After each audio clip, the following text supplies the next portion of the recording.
Assalamualaikum warahmatullahi wabarakatuh. Perkenalkan, nama saya Hafijah Astia dengan NPM 30620561114 dari Program Studi Pendidikan Guru Sekolah Dasar kelas 31 semester 1 di STKIP PGRI Banjarmasin. Nah, dalam video ini saya akan menjelaskan tentang kutipan dan sistem rujukan.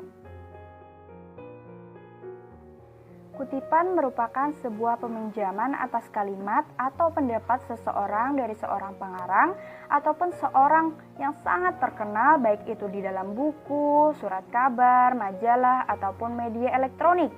Pengertian kutipan itu sendiri adalah pengulangan satu ekspresi sebagai bagian dari yang lain, terutama ekspresi yang dikutip itu terkenal, atau juga secara tersurat dihubungkan dengan kutipan ke sumber aslinya, serta ditandai dengan tanda kutip. Kutipan berfungsi untuk menghindarkan pengutip dari kegiatan plagiarisme, membantu pembaca yang ingin memahami lebih lanjut tentang ide penulis. Sumber pengutipan yang digunakan dapat memberikan nilai terhadap karya ilmiah yang sedang atau telah dibuat. Dan yang terakhir yaitu memperkuat tulisan penulis melalui kutipan yang dimuat dalam karya ilmiah. Kutipan terdiri atas dua jenis, yaitu kutipan langsung dan kutipan tidak langsung. Kutipan langsung merupakan suatu penggunaan kutipan yang dilakukan oleh penulis dengan cara menulis kembali pemikiran, pendapat, gagasan, ide orang lain yang sama persis dengan aslinya, atau dapat dikatakan bahwa penulis tersebut secara langsung menggunakan teknik kopas atau copy paste. Sedangkan kutipan tidak langsung merupakan suatu penggunaan kutipan yang dilakukan oleh penulis dengan cara mengambil pendapat, pemikiran, ide, gagasan orang lain, kemudian menyampaikannya dalam sebuah karya penulis itu dengan kalimatnya sendiri sesuai dengan pemahamannya pada kutipan tersebut. Cara menulis kutipan. Yang pertama yang harus dilakukan ketika menulis kutipan adalah kalimat kutipan harus diintegrasikan dengan teks. Yang kedua, jarak antar baris kutipan adalah 2 spasi. Yang ketiga, untuk tahap ketiga ini adalah tahap pembeda antara kutipan langsung dan kutipan tidak langsung. Karena untuk kutipan langsung itu diberi tanda kutip atau tanda petik 2, sedangkan untuk kutipan tidak langsung itu tidak diberi tanda petik atau tanda kutip 2. Nah, untuk tahap keempat itu adalah sumber kutipan. Sumber kutipan terdiri atas nama pengarang, tahun terbit, dan nomor halaman yang ditulis atau diketik di dalam tanda kurung.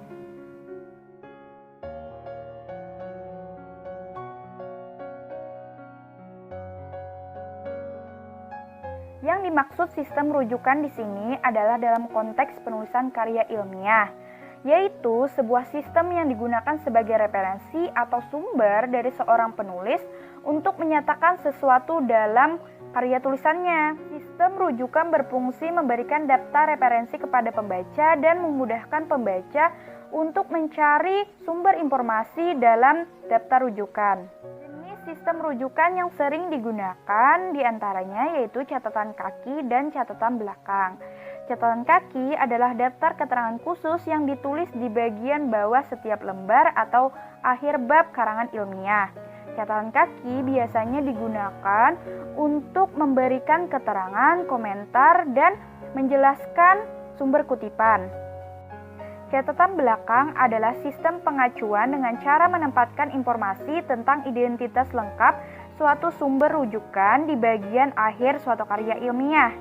Rujukan dalam karya ilmiah harus memperhatikan susunan berikut ini. Yang pertama, nama penulis harus dibalik dan diakhiri dengan tanda titik. Yang kedua, penulisan tahun terbit juga diakhiri dengan tanda titik. Yang ketiga, penulisan judul harus menggunakan huruf kapital pada awal kata kecuali kata hubung dan menggunakan huruf miring atau digarisbawahi serta diberi tanda kutip dan diakhiri dengan tanda titik.